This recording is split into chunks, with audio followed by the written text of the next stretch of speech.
नमस्कार साथियों,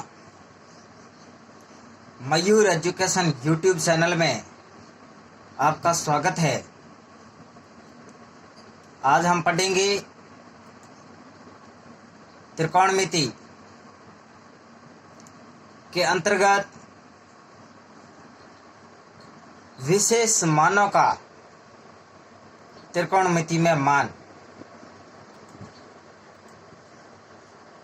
अनुपातों की सारणी में हम सबसे पहले सारणी बनाते हैं, जिसमें एक तरफ कोण लिखेंगे और दूसरी तरफ हम अनुपात लिखेंगे।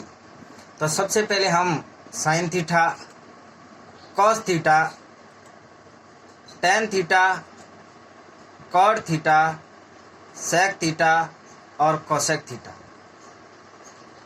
अब हम दूसरी तरफ डिग्री के मान को लिखेंगे। 0 डिग्री, 30 डिग्री, 45 डिग्री, 60 डिग्री और 90 डिग्री।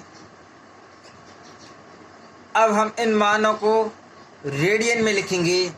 0 डिग्री को 0 ही कहते हैं, 30 डिग्री को π/6 कहते हैं, 45 डिग्री को π/4 कहते हैं और 60 डिग्री को π/3 कहते हैं, 90 डिग्री को π/2 कहते हैं। अब हमें सबसे पहले हम एक नई ट्रिक के साथ आसान विधि से सीखेंगे। किसी भी त्रिकोणमिति अनुपात के मान को याद रखने की ज़रूरत नहीं है। अब हम देखेंगे ऊपर वाली टेबल बनी हुई है, उसमें हम 0/4 का अंडर रूट, 1/4 का अंडर रूट, 2/4 का अंडर रूट, 3/4 का अंडर रूट, 4/4 का अंडर रूट, ये विशेष याद करने की ज़रूरत नहीं है। ऊपर 0, 1, 2, 3, 4 और नीचे बट्टे में 4, उस सभी का अंडर रूट कर दिया। अब जो इनसे जो मान निकल कर आएगा, इन अंडर रूट से जो मान निकल कर आएगा वह साइन थीटा का मान होगा।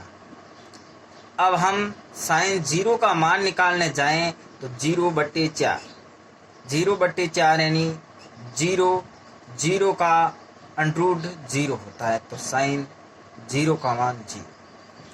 अब हम साइन 30 का मान निकालने जाएं तो 1/4, 1 का अंडर रूट 1 होता है, 4 का अंडर रूट 2 होता है, तो साइन 30 का मान 1/2। अब साइन 45 का मान निकालने जाएं तो अंडर रूट 2/4, तो 2/4 को हम 2 को 4 से काट देते हैं तो ऊपरा 1/2। अब 1 का अंडर रूट 1 होता है और 2 का अंडर रूट 2 होता है।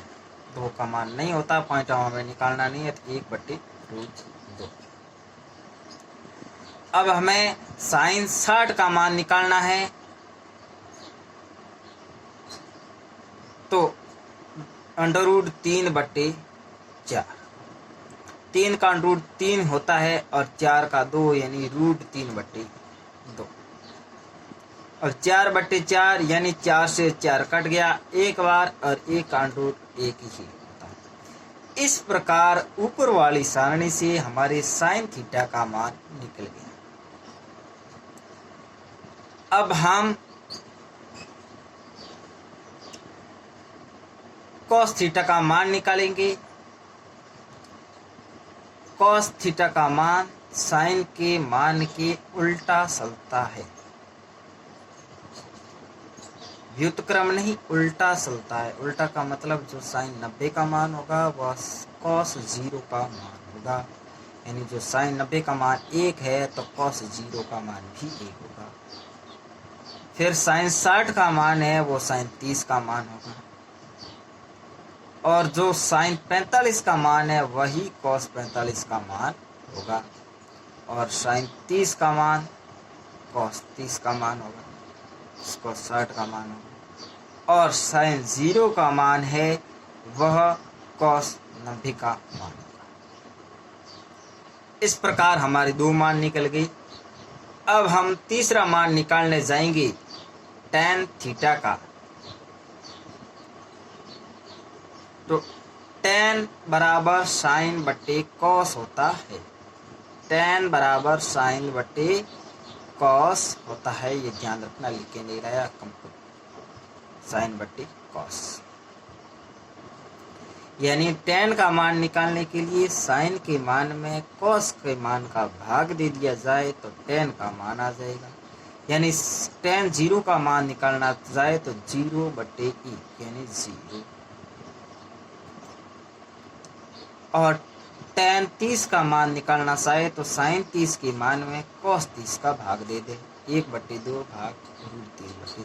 2 से 2 गया, तीसरा 1/√3। अब tan 45 का मान निकालना चाहे तो 1/√2 में 1/√2 का भाग गया, आपस में कट गया, भाग गया 1। अब tan 60 का मान निकालना चाहे तो √3/2 में 1/2 का भाग दे देना, तो 2 से 2 कट गया, शेष रहा √3।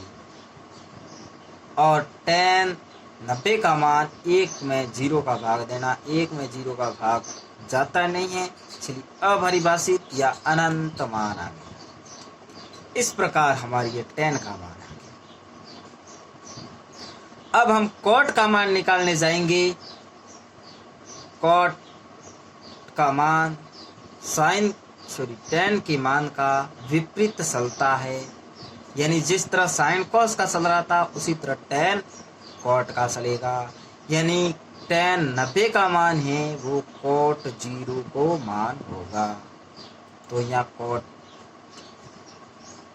0 का मान अनंत। cot 30 का निकालना चाहेंगे तो जो tan 60 का मान है वो tan 30 का होगा √3। और tan 45 का मान cot 45 के बराबर।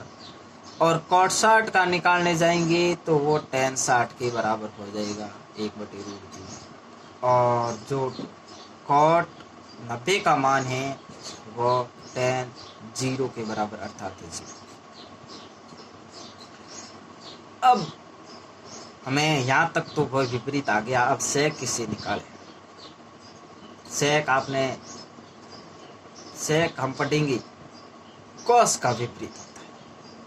cos का व्युत्क्रम होता है, विपरीत नहीं, cos का व्युत्क्रम होता है। व्युत्क्रम का मतलब होता है जो cos का मान होगा उस मान को 1 के बट्टे में रख देते हैं तो वो व्युत्क्रम कहलाता है। किसी भी मान का व्युत्क्रम 1 के बट्टे में रख दे तो वो व्युत्क्रम कहलाता है।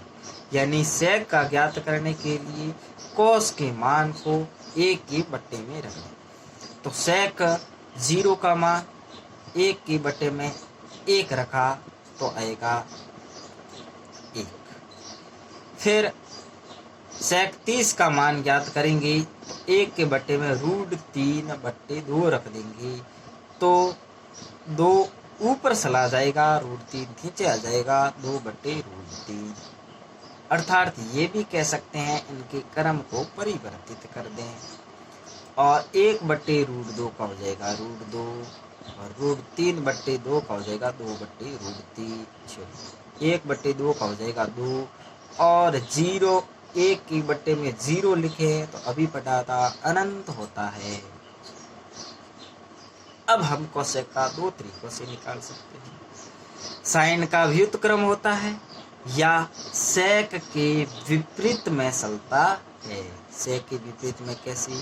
sec 90 का मान है वो cosec 0 का मान, यानी आपके हो गया cosec का मान अनंत 90 का मान। sec जो 60 का मान है वो cosec 30 का मान है, इसलिए मान आ गया 2।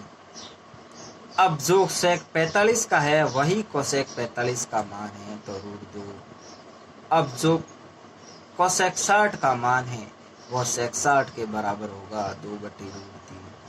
अब जो cosec 90 का मान है वो sec 0 के बराबर, इसीलिए आ गया 1। बड़ी ही आसान तरीके से हमने sin, cos, tan, cot, sec और cosec का मान निकालना सीखा। अब हम यदि इसको समझ में नहीं आया तो इस वीडियो को रिपीट करके देख ले, आपको एक बार ज़रूर समझ में आएगा। यदि समझ में आपको 100% आया हो तो कमेंट ज़रूर करना। आज का इतना ही। यदि वीडियो पसंद आया है लाइक करें, सब्सक्राइब करें और शेयर ज़रूर करें, अपने दोस्तों तक ज़रूर पहुंचाएं ताकि वे भी इस त्रिकोणमिति टेबल को आसानी से समझ सकें।